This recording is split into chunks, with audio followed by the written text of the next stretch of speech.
أعوذ بالله السميع العليم من الشيطان الرجيم. بسم الله الرحمن الرحيم. السلام عليكم ورحمة الله وبركاته. الحمد لله رب العالمين والعاقبة للمتقين ولا عدوان إلا على الظالمين. أشهد أن لا إله إلا الله وحده لا شريك له وأشهد أن محمدا عبده ورسوله. اللهم صل وسلم وبارك على سيدنا محمد وعلى آله وصحبه أجمعين وبعد. وقال المصنف رحمه الله تعالى ونفعنا الله به وبعلومه في الدارين آمين. Telah berkata Imamul Allamah Abul Qasim Al-Qushairi, semoga Allah Ta'ala merahmatinya dan kita mendapat manfaat serta barakah ilmunya. Diriwayatkan bahawa Syaqiq Al-Balkhi bertanya kepada Ja'far bin Muhammad As-Sadiq tentang futuwah. Kata Ja'far, apa pendapatmu? Syaqiq menjawab, futuwah adalah jika kita diberi sesuatu, kita bersyukur. Dan jika tidak diberi, kita bersabar. Ja'far berkata, anjing-anjing kita di Madinah juga bersikap begitu. Syaqiq bertanya, wahai cucu putri Rasulullah sallallahu alaihi wasallam, kalau begitu apakah futuwah itu dalam pandangan anda? Ja'far bin Muhammad As-Sadiq menjawab, futuwah adalah jika kita diberi sesuatu, kita berikan kepada orang lain. Dan jika tidak diberi, kita bersyukur. Al-Jurairi menuturkan, pada suatu malam Syekh Abdul Abbas bin Masruq mengundang kami ke rumahnya. Di tengah jalan kami bertemu dengan salah seorang sahabat kami dan kami berkata kepadanya, ikutlah bersama kami. Sebab kami diundang oleh Syekh. Dia berkeberatan, katanya, tapi beliau tidak mengundangku. Kami meyakinkannya. Kami akan meminta izin untukmu sebagaimana yang dilakukan Rasulullah sallallahu alaihi wasallam untuk Aisyah radhiyallahu taala anha. Kami pun lalu membawanya serta yakni membawa bersama. Dan ketika dia telah sampai di pintu rumah Syekh, kami katakan kepada beliau apa yang telah dikatakannya dan apa yang telah kami katakan. Syekh berkata, engkau telah memberi tempat kepadaku dalam hatimu dengan cara datang ke rumahku tanpa diundang. Celakalah aku, kecuali jika engkau menempati tempat di ruang pada sebelah atas pipiku. Demikian beliau memohon dan meletakkan kepalanya di lantai. Sahabat kami itu lalu dibawa ke depan dan dia lalu meletakkan kakinya pada pipi Syekh dengan cara yang tidak menimbulkan rasa sakit. Syekh menarik kepalanya sepanjang lantai sampai beliau mencapai tempat duduknya. Ketahuilah bahawa di antara tuntutan futuwah adalah menyembunyikan cacat sahabatnya. Khususnya cacat yang membuat musuhnya bersenang hati. Saya mendengar Abu Abdurrahman As-Sulami berulang kali mengatakan kepada An-Nas Abadi, Ali si penyanyi minum-minum di malam hari dan siang harinya menghadiri pengajian anda. An-Nasr Abadi tidak mempedulikan pengaduan ini sampai suatu hari beliau berjalan bersama orang yang mengadukan kecacatan Ali itu. Mereka mendapati Ali rebah di tanah dalam keadaan jelas mabuk. An-Nasr Abadi mulai membasuh mulut Ali. Orang yang menyertai beliau berkata, berapa kali saya telah mengatakan pada Syekh tentang hal ini tanpa Syekh mahu mendengarnya. Inilah Ali dalam keadaan yang telah saya ceritakan itu. An-Nas Abadi memandang kepadanya dan berkata, angkatlah dia di atas bahumu dan bawalah ke rumahnya. Orang itu tidak mampu membantah perintah beliau. Al-Murta'ishi mengkhabarkan, kami sekelompok bersama Abu Hafs pergi menjenguk seorang yang sakit yang biasa kami jenguk. Abu Hafs bertanya kepada si sakit, apakah engkau ingin sembuh? Dia menjawab, ya. Maka Abu Hafs lalu menyuruh pada sahabatnya, tanggunglah bebannya Maka si sakit lalu bangkit dan berjalan bersama kami, dan kami semua lalu jatuh sakit dan dikunjungi orang-orang lain. Muslimin dan muslimat sidang penonton yang dirahmati Allah sekalian. Masih lagi kita menuturkan tentang sifat futuwah. Bermula daripada muka surat 316 sehingga 318 dalam kitab kita Ar-Risalah Al-Qushairiyah. Kalau sebelum ini kita telah menjelaskan apa itu Al-Futuwah. Sifat meletakkan orang lain mendahului kita. Sifat menjadikan kita memandang hak orang lain lebih utama untuk kita tunaikan, bahkan untuk kita sempurnakan berbanding kita. Dan futuwah ini, orang yang punya futuwah sentiasa melihat bagaimana kemuliaannya dalam beragama dengan menyempurnakan hak orang lain. Bukan kemuliaan beragamanya dengan menjaga hak dia. Ramai orang bila dia nak jaga agama, dia cuma menyempurnakan hak dia. Dia cuma nak sembahyang, dia cuma nak puasa, baca Quran, hal-hal peribadi. Jarang orang berfikir tentang hak orang lain. Sebab itu, ini keistimewaan para ulama, orang-orang soleh, orang-orang siddiqin, kerana pada akal mereka, pada fikiran mereka, mereka selalu memikirkan orang lain.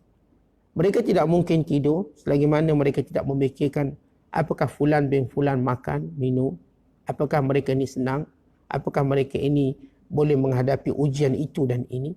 Kesibukan mereka lebih kepada bagaimana menolong, membantu orang lain. Kita ada kategori-kategori manusia. Ada manusia cuma mempedulikan dirinya. Even isteri dan anak-anak pun dia tak peduli. Bukan isteri dan anak-anak mesti memenuhi kehendak dia. Maka ini satu kategori. Kategori yang kedua ialah yang mempedulikan dirinya dan keluarganya. Dia amat jaga isterinya, anak-anaknya. Ini je keluarga dia. Dan kategori yang ketiga ialah orang-orang yang cuma menjaga keluarganya yang bersifat lebih besar sedikit. Dia jaga adik-beradik, dia jaga ipar duai, dia jaga mak ayah dia. Dan kategori yang keempat ialah kategori orang-orang yang menjaga umat Islam. Dia amat prihatin dengan apa yang berlaku kepada orang Islam, pada umat Islam. Ini kategori orang yang kita katakan menjaga ukhuwah dia, persaudaraan. Kategori yang kelima ialah yang mempedulikan manusia semuanya. Bukan dia rasa bertanggungjawab kalau fulan bin fulan belum mendapat hidayah. Ini kategori jiwa pendakwah. Kategori jiwa para nabi, para rasul alaihimussalatu wassalam. Memikirkan semua manusia. Maka kita letak kita dalam kategori mana? Apakah kita dalam kategori cuma jaga diri kita, agama kita cukup? Atau kategori kita ialah jaga diri kita, agama kita, keluarga kita? Atau dalam kategori menjaga keluarga kita yang lebih luas dan lebih besar? Atau kategori kita menjaga umat Islam? Atau kategori yang paling agung, menjaga manusia semuanya? Lalu mereka melakukan segala perancangan, segala perkara yang boleh mendatangkan kebaikan pada semua. Atau kepada bukan Islam. Macam mana kebaikan itu boleh disampaikan sehingga mereka nampak kemuliaan Islam, sehingga mereka boleh diajak untuk beriman, menyembah Allah Ta'ala. Maka ini jiwa yang hebat. Yang kita, tuan-tuan, setiap hari berusaha untuk mencapai jiwa yang lebih kuat, yang lebih hebat, yang lebih tinggi. Sehingga menjadi jiwa yang benar-benar tenang dengan segala perintah Allah Subhanahu Wa Ta'ala. Baik, bila kita menyebut tentang futuwah tadi, saya dah sebut, saya dah rangkumi secara definisi umum. Meletakkan kelebihan pada orang lain, kemuliaan, meletakkan tanggungjawab kita lebih pada orang lain. Sebab itu dalam keadaan kita menghadapi kesukaran ini, ramai manusia kita akan lihat memilih untuk meletakkan kemaslahatan, kepentingan hanya diri mereka. Tetapi tidak. Dan situasi yang sukar ini, kita meletakkan kelebihan, keutamaan itu pada orang lain. Bahkan bila mana kita beriktikaf di rumah, kerana kita menjaga kemuliaan orang lain. Supaya jangan kita penyebab kepada berlakunya perkara-perkara yang tidak diingini, merebak penyakit atau sebagainya. Maka ini futuwah sebenarnya. Orang-orang yang hari ini mendiami rumah-rumah mereka, mereka punya sifat futuwah. Sebab mereka tidak mahu bahawa mereka boleh membawa kemudaratan kepada orang lain. Mereka boleh menyebabkan tersebarnya penyakit itu dan ini. Lalu mereka memilih untuk mentaati Allah dan Rasul dan pemimpin di kalangan orang beriman. tinggal di satu tempat. Mereka tidak bebas bergerak, tak apa. Ini demi kepentingan semua manusia. Semua orang. Maka ini adalah sifat futuwah. Bila bertemu dua orang ulama, Syaqiq Al-Balkhi yang meninggal tahun 194 Hijriah dengan Ja'far bin Muhammad As-Sadiq, tabi'in yang terkenal yang meninggal tahun 148 Hijriah. Bagaimana bila mereka berbincang, berdiskusi. Ini hebat bila dua ulama duduk, bila ulama bertemu, yang seronok mereka berbincang tentang ilmu. Mereka menjadikan ilmu itu lebih indah.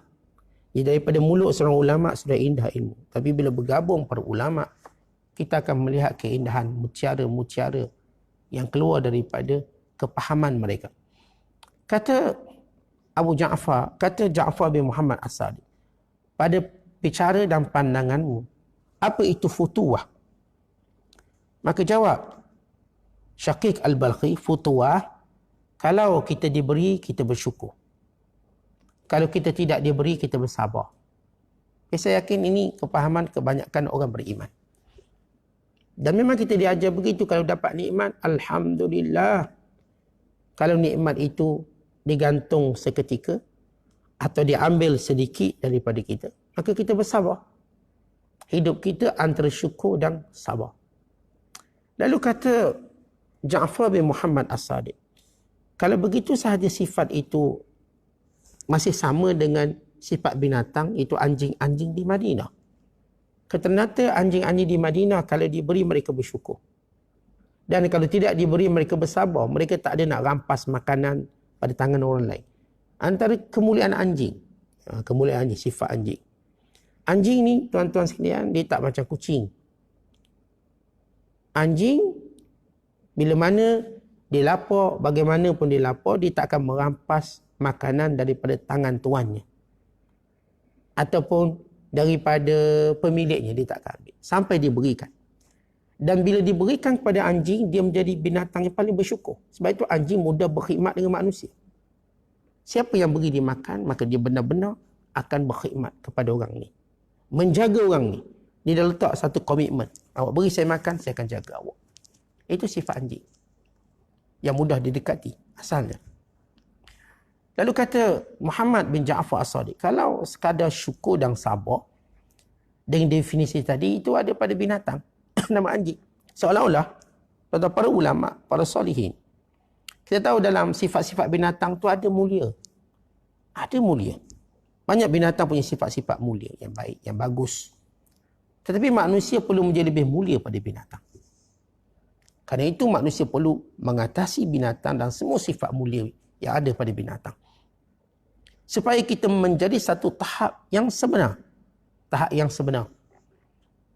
Ada binatang punya sifat yang buruk. Bila manusia ada sifat buruk seperti binatang, dia dicela. Dan lebih aneh, lebih teruk lagi bila manusia lebih buruk perangai daripada binatang. Lebih buruk. Ya ada. Kita di dunia ni tuan-tuan, kita bersaing dengan binatang dari sudut siapa yang paling baik sebenarnya. Sebab itu bila manusia gagal untuk menjadi lebih baik pada binatang, apa kata Allah? Ulaika kal an'am balhum adall. Mereka seperti binatang, bukan mereka lebih sesat. Allah Ta'ala tak kata ulaika kasyaitan, mereka seperti syaitan, bukan lebih sesat. Tidak. Sebab kategori syaitan langsung tidak ada kebaikan. Manusia tak akan disamakan dengan syaitan.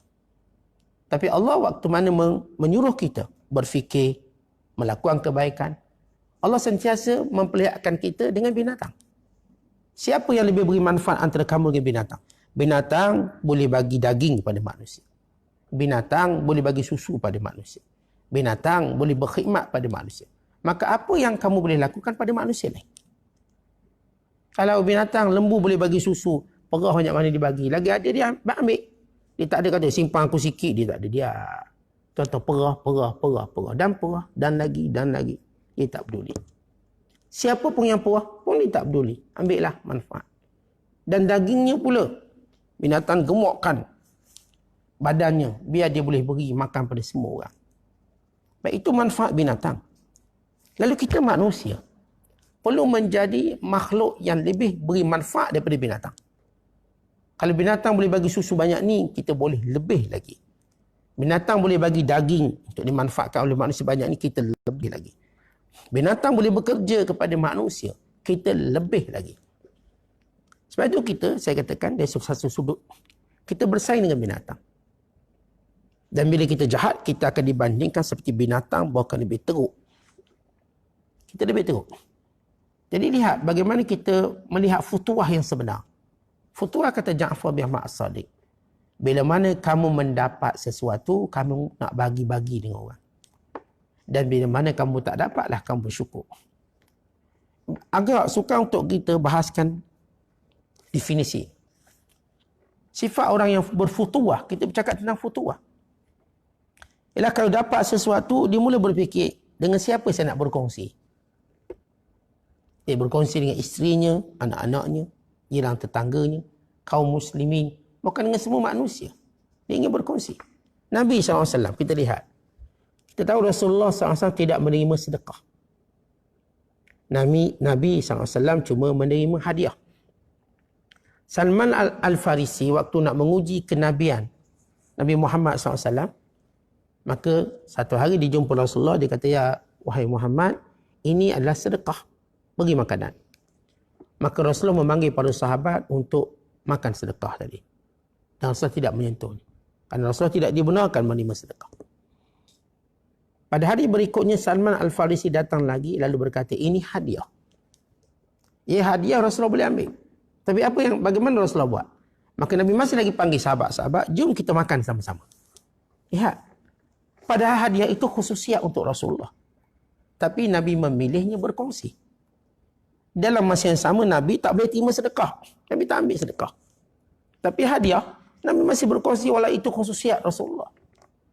Ini hebatnya sifat futuah yang ada pada baginda SAW. Sebab itu, merungkai apa yang disebut oleh Ja'far bin Muhammad As-Sadiq, rahimahullahu ta'ala, makna futuah, bila kamu dapat sesuatu, bagaimana kamu berfikir untuk berkongsi. Baik, kita bahaskan satu persatu. Pertama, kalau kita dapat ilmu, hari ini kita dapat ilmu insya-Allah, apa kita nak buat? Kongsi, share. Itu futuah. Takkanlah kita nak kebaikan tu kita seorang je dapat. Kongsi ilmu tadi. Kongsi dengan isteri, kongsi dengan anak-anak, kongsi dengan rakan sepejabat, jiran tetangga, kongsi dan kongsi. Share itu nak menandakan kita ada futuah. Sebab itu Nabi SAW, bila Rasulullah berkata pada sahabat, balighu anni walau ayah. Yang kamu dengar daripada aku, sampaikan walaupun satu ayat. Walaupun satu perkataan ringkas. Ya, saya dengar 1 jam. Tuan-tuan nak ceramah pula orang sejam. Pertama, kita memang tak mampulah. Yang kedua, orang pun tak nak dengar sejam. Lama-lama. Jadi berikan satu ayat yang kita faham. Apa yang cukup memberi kesan kepada kita daripada detik-detik, minit-minit yang kita belajar tadi. Katakan kita belajar tentang futuah. Lalu kita berkata kebaikan kalau kita dapat berkongsilah. Itu tanda sempurnanya ataupun iman kita yang sempurna. Kongsi. Dalam kepala kita cuma fikir kongsi, kongsi, kongsi. Kebaikan. Tahap yang kedua, saya sebut tahap ilmu. Sebab ilmu ni senang tuan-tuan. Yang tahu ilmu masakan, kongsi, share. Siang ada sahabat-sahabat kita berkurung kat rumah, tak reti masak. Dia cuma reti goreng frozen je. Ataupun goreng yang benda-benda yang dah bahan makanan beku. Oh, kita kongsi. Saya ajar awak cara masak kari pap. Cara masak donat. Mudah-mudah. Jadi kita banyak sikit aktiviti. Itu juga share ilmu. Atau mungkin saya nak ajar cara buat susu pekat manis. Oh, share. Cara kita nak menggunakan ataupun nak buat benda-benda yang memudahkan urusan dalam rumah tangga. Ini share ilmu yang baik. Yang kedua, bila kita mendapat harta, maka kita juga nak share harta. Sebab itu kita lihat bagaimana Allah memuliakan wali-walinya kerana mereka sentiasa share hartanya. Kisah dan hadis yang sahih, seorang lelaki yang menanam tanaman, dia telah membahagikan tanaman tadi 1/3 untuknya. 1/3 untuk modal pusingannya. 1/3 untuk di-sharekan, disedekahkan. Tuan-tuan sekalian, terutama dalam keadaan kerumitan tertentu. Orang-orang yang berjiwa sharing ni, Masya Allah, hebat. Orang-orang Madinah bukanlah kaya pun. Datang muhajirin, mereka mula share harta benda mereka. Bagi duduk rumah mereka. Bagi makan makanan mereka. Memberikan pakaian mereka. Bahkan sampai peringkat di kalangan mereka nak biar harta dibahagi dua. Saya ada harta ni, kita bagi dua, share. Hebat jiwa yang futuwah ini. Yang tidak pernah rasa rezekinya akan kurang. Tuan-tuan yakinlah dengan kebaikan rezeki kita tak akan kurang. Dengan perangai-perangai mulia yang dianjurkan, yang diperintahkan, tidak akan mengurangkan apa-apa pun kita. Melainkan akan mengangkat, menambah kemuliaan kita. Yang ketiga, kalau kita ada tenaga yang lebih, kesihatan yang lebih, share tenaga tadi. Boleh tolong orang, boleh bantu orang. Mungkin ada sahabat-sahabat kita, Masya Allah. Mereka ni ibu tunggal, contoh. Bolehlah share suami. Oh, share suami. Maksudnya, cakap dengan suami, bang, tu Mak Ajah tu kesian, dia tak ada suami. Jadi abang ni kira ketua keluarga ni, dan tolong juga yang sana. Tak perlu tak cemburu apa-apa, tak ada apa-apa. Bimbang Ustaz, nanti tersilap share. Oh. Jangan takut. Bila kita suruh kebaikan, tak ada tersilapnya insya-Allah. Kita cakap suami kita, bang, ramai ni. Ni muslimat ni yang tak ada suami, tua dah, tolonglah dia. Ni pun, walaupun dia muda, ada benda yang dia terbatas pergerakannya. Dia tak ada lesen kereta. Abang kan ada lesen lori. Bukan kereta, lori pun ada. Tolonglah. Hantar. Bagaimana isteri menjadikan suaminya bermanfaat untuk orang lain? Ya, abang suami saya je tahu. Dekat dengan saya. Jangan tolong orang lain. Cuma tolong saya. Jangan begitu. Hidup bermasyarakat. Sebab itu Nabi SAW menyatakan, As-sa'i al-armalah wal masakin kal mujahid fi sabilillah. As-sa'i al-armalah, orang yang menolong para ibu tunggal seperti orang yang berperang pada jalan Allah. Tolong keperluan-keperluan dia. Mungkin saya katakan mereka ni ada harta, tapi tenaga ni tenaga. Kadang-kadang kita lihat tengah-tengah macam ni, setengah ada rumah orang paitnya bocor. Habis dah kurenting, habis dah. Seorang panggil kita, tolonglah paip kami bocor. Tak boleh keluar rumah. Tuan-tuan, kita sebut kawalan pergerakan. Kita tak boleh keluar, nak sia-sia. Tapi demi memenuhi hajat manusia, kerana dia ada masa tertentu kesian, rumah dia banjir. Ya, orang lain kena kurenting tak dapat, dia rumah dia dengan banjir sekali. Kita pergi tolong baiki paip dia. Terdengar seorang ni, Masya Allah, dia ada kereta tak boleh gerak pula, rosak. Kita tolong baiki kereta dia. Biar elok kereta dia. Yang ni pula kita dengar sekian-sekian masalah. Tuan-tuan sekalian, kita nak share kepakaran yang kita ada, ilmu yang kita ada, tenaga yang kita ada. Kita share tenaga ini, insya-Allah Allah tambah kekuatan kita. Kita kalau kuat sekadar nak bangga, buat apa? Kuat ni untuk kita tolong orang.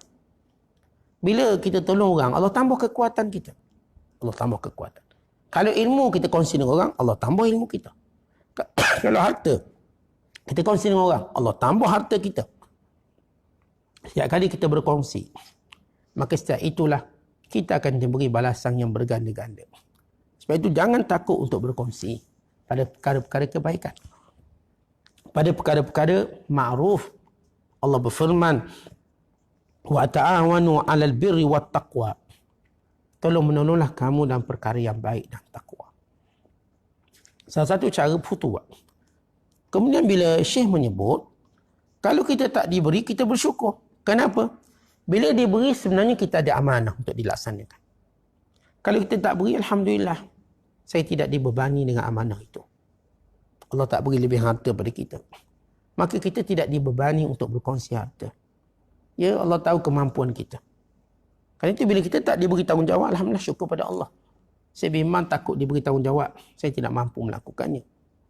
Maka ini konsep bagaimana seorang yang tidak diberi, dia bersyukur. Sebab itu kita diajar untuk sentiasa berkata, Alhamdulillah ala kulli hal.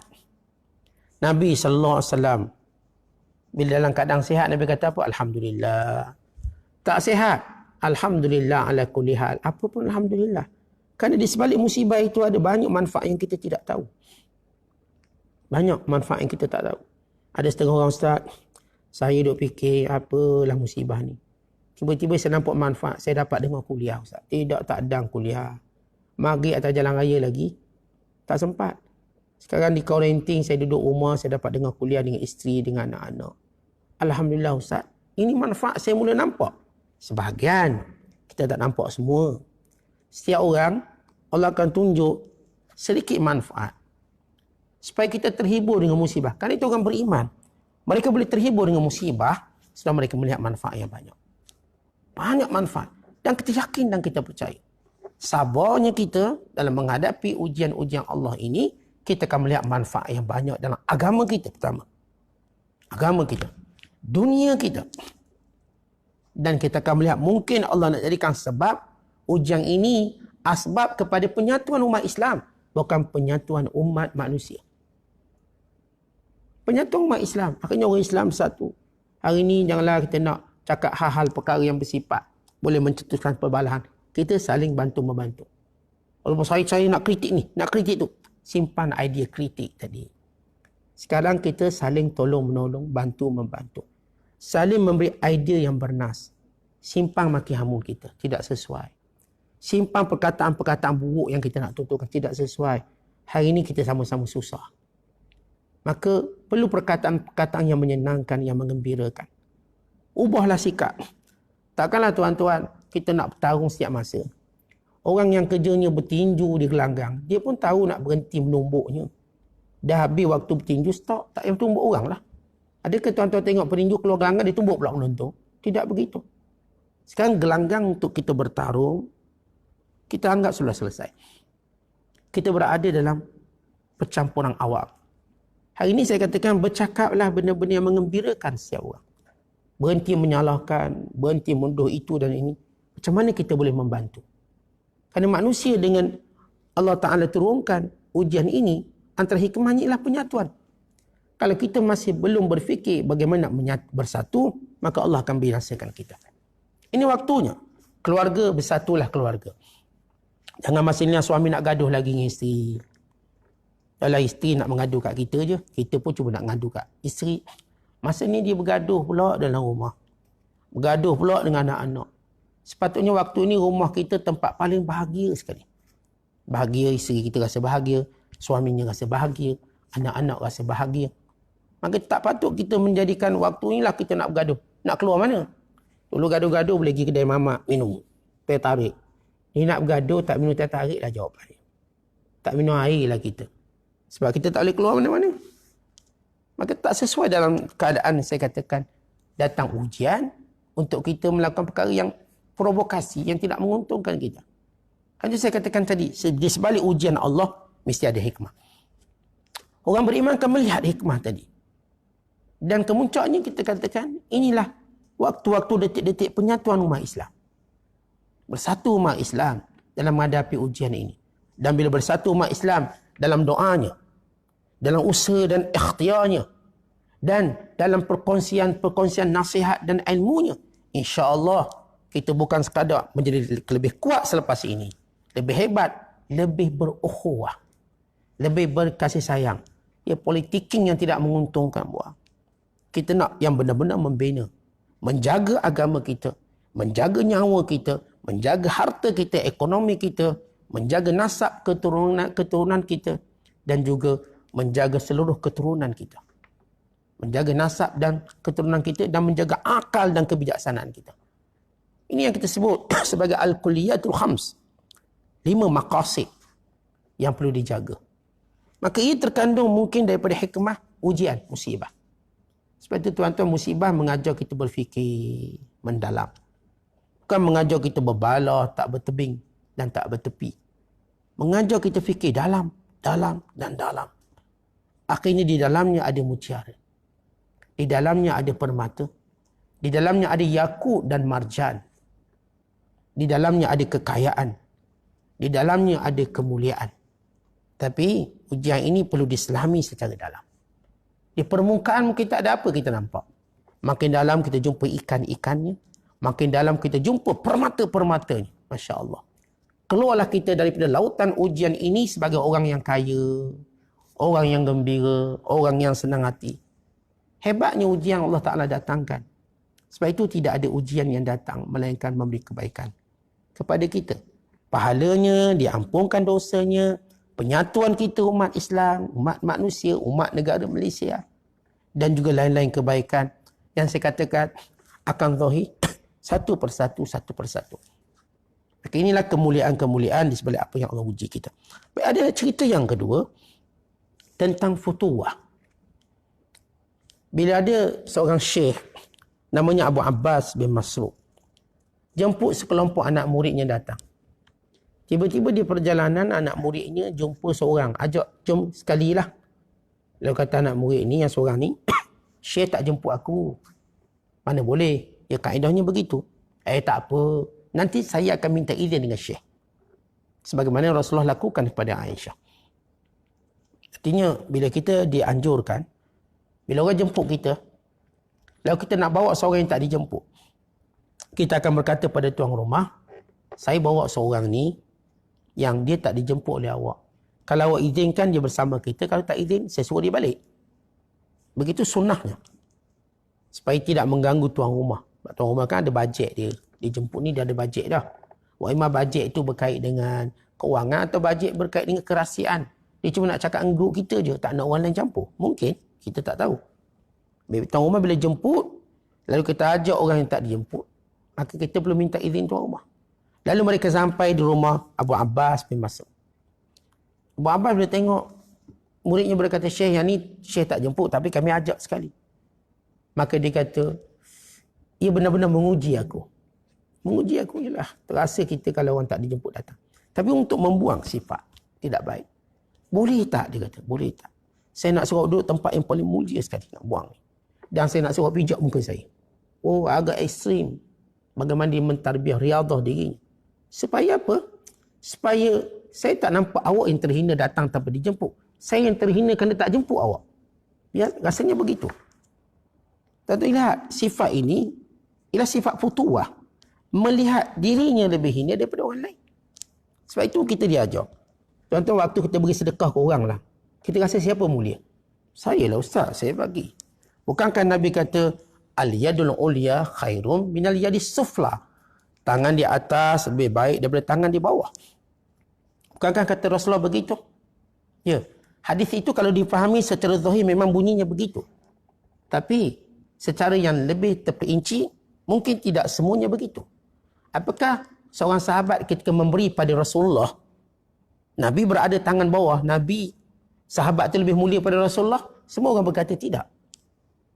Apakah seorang anak ketika mana memberi sesuatu pada ayahnya, tangan ayahnya di bawah, maka kita berkata ayah kita lebih mulia pada ayah kita? Tidak mungkin. Ia merujuk kepada orang-orang yang kita katakan yang suka meminta-minta, waktu itu tangan di bawah itu mulia lagi tangan di atas. Tapi orang yang tak meminta-minta kerana ada hak tanggungjawab kita, maka barangkali dia yang menerima dari bawah lebih mulia pada kita. Barangkali. Jadi saya bagi contoh tadi. Tuan-tuan, waktu kita beri pada seseorang, apakah kita rasa kita lebih mulia pada dia? Atau dia lebih mulia pada kita? Saya rasa saya lah ustaz. Saya bagi ni. Saya bagi dia roti canai. Saya lah mulia. Dia ambil. Saya bagi dia duit. Saya lah mulia. Jangan ada perasaan begitu. Kalaupun kita mulia, biar ia di sisi Allah. Bukan di sisi kita. Maksudnya, pada sangkaan saya tak akan kata, kerana saya tolong awak, saya lebih mulia pada awak. Atau kalau saya mengajar tuan-tuan, saya tak akan rasa saya lebih mulia pada tuan-tuan. Mungkin tuan-tuan lebih mulia. Walaupun tuan-tuan dengar sambil tidur, tuan-tuan mungkin mulia. Walaupun mungkin tuan-tuan dengar sambil masak, tengah goreng mi, letak depan ni. Atau sambil minum. Saya tengok tu ada minum, makan. Yalah bebas tak apa. Ustaz tak marah. Makanlah, minumlah. Tuan-tuan makan, minum dalam keadaan ada yang sambil pakai pampers anak-anak ni. Dengar. Tuan-tuan mungkin lebih mulia. Ya, mana ada orang dengar kuliah sambil pakai pampers anak-anak. Tuan-tuan buat. Tuan-tuan mulia mungkin. Di sebalik kesibukan, di sebalik halangan, tuan-tuan boleh lagi buat kebaikan. Mungkin saya kalau dalam situasi itu saya tak boleh buat. Saya tak boleh mengajar sambil pakai pampers anak saya. Mungkin tak boleh. Tuan-tuan boleh dengar kuliah sambil pakai pampers. Sambil goreng Maggi. Stok Maggi dah habis belum? Top up pagi ni. Maggi. Mungkin tuan-tuan tengah goreng nasi. Mungkin tengah suap anak ni. Sambil dengar ni. Suap anak. Mungkin tuan-tuan tengah apa? Ya macam-macam lah kita tengah buat ni. Sibuk. Ada urusan yang banyak pagi-pagi ni Ustaz. Walaupun anak tak sekolah. Tapi sibuknya macam perang dunia pertama. Ya ni bangun nak gerak ini, nak gerak yang ni. Jadi tuan-tuan sekalian, tak ada seorang bila dia buat kebaikan, dia boleh ada satu perasaan saya lebih baik daripada orang terima kebaikan saya. Jangan begitu, salah. Ia mengundang sifat sombong, ego dan takabur. Bukan kita rasakan kebaikan kita ni sempurna kerana ada orang di bawah. Ya kalau saya yang bersedekah tak ada orang nak terima, apakah sempurna kebaikan saya hari ini? Ada seorang ulama tuan-tuan. Bila orang bertandang rumah dia, dan orang ni nak meneruskan perjalanan, dia pun bagi derma. Ambillah ini memudahkan perjalanan. Ulama ni tak nak. Saya tak nak. Cukup-cukup. Saya dah cukup bekalan. Maka ditarik tangan orang ni ke tepi sambil menangis. Tolonglah, terimalah sedekah saya. Saya memang ini alamat Allah Ta'ala tolak sedekah saya. Dia merayu supaya terima sedekah. Masya Allah. Ketika mana orang lain merayu minta sedekah. Ada orang merayu biar terima sedekah kami. Ini orang-orang yang tuan-tuan ternyata melihat dirinya tidaklah lebih mulia pada orang menerima. Sebab itu kita nak bentuk jiwa ini. Jiwa, waktu mana saya buat baik pada orang, saya tak rasa saya lebih baik pada orang tu. Waktu mana saya tolong orang tu, saya tak rasa orang tu lebih rendah pada saya. Waktu saya mengajar orang, saya tak rasa yang belajar saya lebih rendah pada saya. Waktu saya menyebarkan ilmu, share ilmu, saya tak rasa saya share ini lebih pandai, lebih baik pada orang yang menerima apa yang saya sharekan dengan dia. Tuan-tuan, buang perasaan kita rasa lebih baik pada orang. Sebab itu kata Aisyah radhiyallahu ta'ala anha, orang yang paling buruk, orang yang menyangka dia lebih baik pada orang lain. Ini aswa'un nas. Aswa'un nas, orang yang paling buruk menyangka dia lebih baik pada orang lain. Waktu saya melihat isteri saya tak rasa saya lebih baik pada isteri saya. Mungkin isteri saya lebih baik pada saya. Isteri pula waktu memandang suami, dia tak rasa, saya Ustaz, masak saya, ngidang saya, semua saya lebih baik pada suami saya. Jangan rasa begitu. Malah masak tu bagus, mengidam bagus. Bahkan duit tu daripada susah payah suami yang tidak ternilai. Yang kita tidak tahu. Sampai dia berhutang untuk melengkapkan keperluan rumah tangga kita. Berhutang, terbeban. Waktu kita tak fikir apa-apa, suami kita berfikir macam mana nak bayar hutang ni. Dia tu dibebani dengan ujian menjaga rumah tangga. Jadi, walhasilnya, dalam bab futuah ialah, waktu kita buat kebaikan, kita tak pernah melihat ada orang yang menerima kebaikan kita itu. Mereka ini, kita ni lebih baik daripada mereka. Katakanlah, Ya Allah, ini semua daripada kurniaan-Mu sehingga Engkau mengilhamkan aku buat kebaikan. Dan Engkau jadikan orang ini sebab disempurnakan kebaikanku. Maka kita sama-sama mendoakan untuk kebaikan kita dan kebaikan orang lain. Tuan-tuan, ini satu benda yang amat positif dalam beragama. Positif dalam beragama bila kita tak nampak diri kita baik. Tapi satu benda yang negatif dalam beragama. Kita rasa kita lebih baik pada orang lain. Orang lain lebih memerlukan kita. Maka jangan begitu.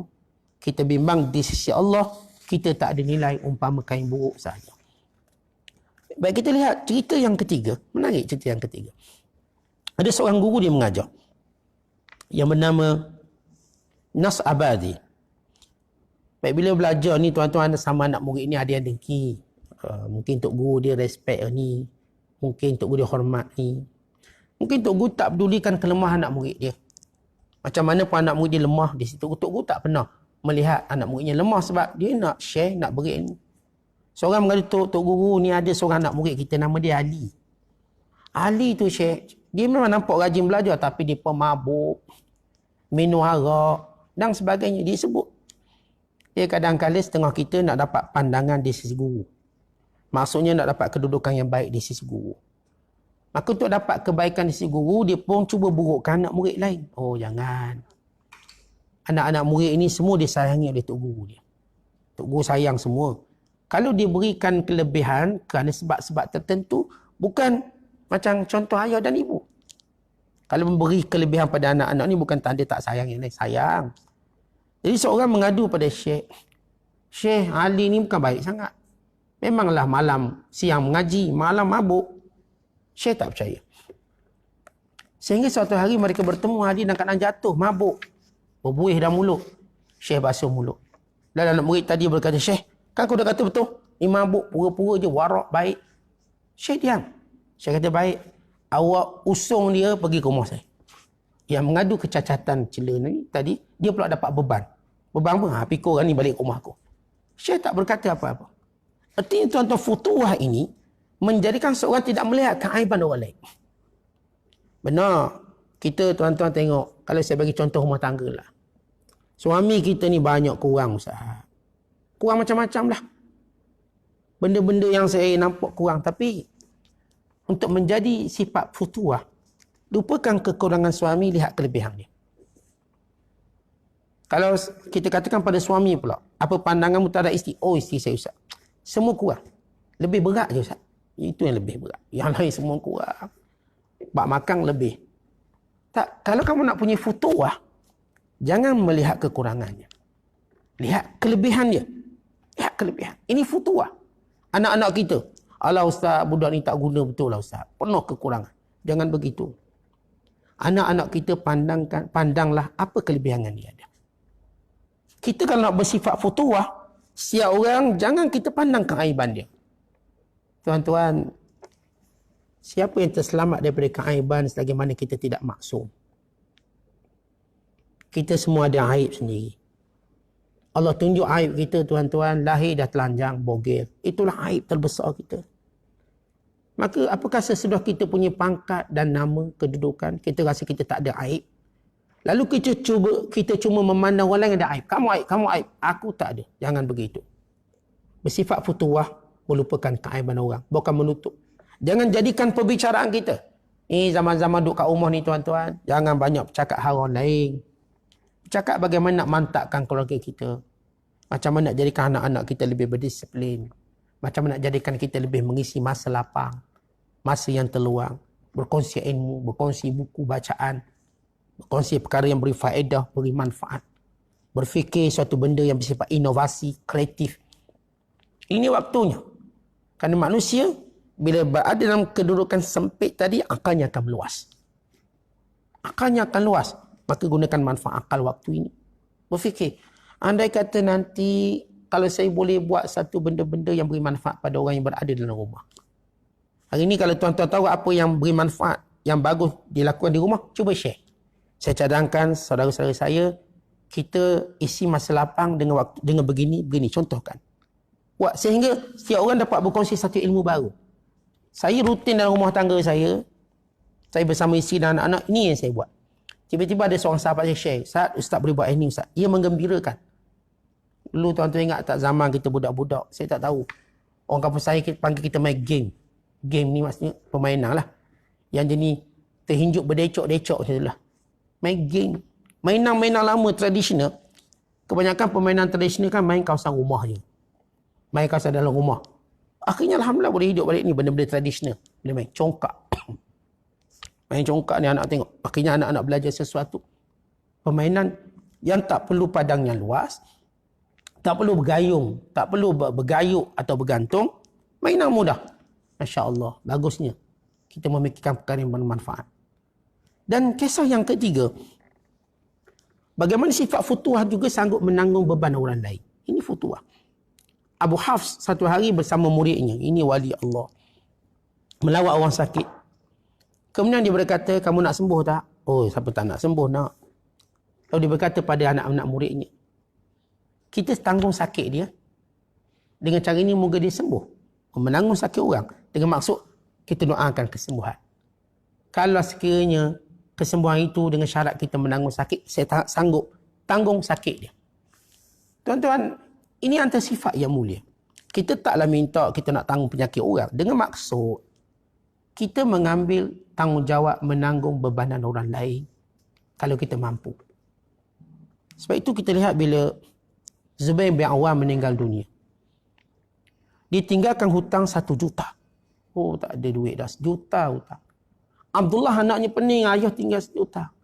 Datang Hakim bin Hizam radhiyallahu ta'ala anhu. Hakim berkata, berapa banyak hutang yang ditanggung oleh saudaraku, sahabatku. 1 juta kata Abdullah. Baik, kalau begitu aku menanggungnya 500,000. Kamu cuma cari 500 ribu. Tuan-tuan, ini futuah. Menanggung bebanan sahabat-sahabat. Hatta kalau dia sakit, kalau kita boleh tanggunglah bebanan sakitnya, kita akan lakukan. Hatta kalau dia sakit, kalau kita terpaksa menanggung bebanan untuk merawatnya, bilnya, kosnya, atau masanya, kita sanggup. Ini orang yang berfutuah. Sebab itu kita lihat nurse kita, doktor-doktor kita boleh saja cari kerja lain yang tak berisiko. Tapi kerana ada sifat futuah mereka, mereka sanggup tuan-tuan bekerja 18 jam sehari. Kurang tidur, langsung tak balik. Mereka di kuarantin di hospital untuk jaga pesakit-pesakit ini. Ya, kita berkata kepada mereka, jazakumullahu wa anna wa anil muslimina khairul jaza. Moga-moga Allah beri balasan pahala yang banyak kepada kamu semua. Allah Ta'ala ganti waktu-waktu yang kamu menolong orang Islam dan umat manusia dengan ganti yang masih yang baik. Allah berikan kekuatan kepada kamu. Allah Ta'ala berikan kemuliaan pada kamu. Allah angkat darjat kamu dan pahala yang besar. Tuan-tuan, mereka semua berfutuah sekarang. Demikian juga kita katakan anggota polis, tentera terpaksa jaga kita demi menguatkuasakan undang-undang. Ini futuah. Kerana mereka mengutamakan bebanan orang lain. Menjaganya. Boleh saja mereka berseronok macam kita duduk rumah makan nasi je. Tapi mereka melakukan sebaliknya. Ialah tuan-tuan, gaji berapa sen sangat. Berapa sen sangat mereka dapat gaji dalam menjaga kita semua. Bukan nilai gajinya, tapi tanggungjawab. Kan itu kita katakan umat Islam hari ini, saya yakin antara konstruksi futuah kita, bila kita mengambil sikap duduk di rumah, kuarantin di rumah, ini futuah. Supaya kita tidak menjadi beban kepada orang lain. Bahkan kita sanggup menanggung bebannya. Dengan maksud, dengan cara kita berada di rumah, kita tak membebankan siapa-siapa, kita sanggup tanggung beban walau bosan seketika, tak apalah. Jadi konstruksi daripada sifat futuah, meletakkan orang lain dalam keutamaan beragama kita. Letakkan orang lain. Dalam semua perkara, meletakkan kemuliaan pada orang lain. Bukan kemuliaan pada kita. Kita tetap melihat diri kita hamba Allah yang sentiasa cuai dalam melaksanakan tanggungjawab dan tugas. Kita dapat dalam hari-hari yang Allah berikan pada kita untuk menyempurnakan agama kita, menyempurnakan kemuliaan kita di sisi Allah. Kita terus berusaha macam yang lebih baik, lebih baik. Kita tak pernah berkata, saya sudah sampai kebaikan. Belum. Sehingga kita bertemu dengan Allah. Dan hadis ini membuktikan cara hidup orang beriman. La yashba'ul mu'min min khairin, lan yashba'al mu'min min khairin hatta yakuna muntahahul jannah. Orang beriman tidak sesekali cukup melakukan kebaikan sehingga kesudahannya syurga. Tuan-tuan, kita kalau rasa, oh dah baik dah aku. Jangan. Sampai kita melangkah ke syurga. Terus buat baik. Semua sifat baik kita kongsi. Semua sifat baik kita akan suburkan, kita kongsikan. Saya ingin menjadi mukmin yang baik. Bukan mukmin yang bermasalah pada sesiapa pun. Mukmin bila saya berjalan, saya beri manfaat. Bila orang melihat saya orang yang memberi manfaat, bukan mendatangkan mudarat. Wallahu a'lam bishawab. Wassalamualaikum warahmatullahi wabarakatuh.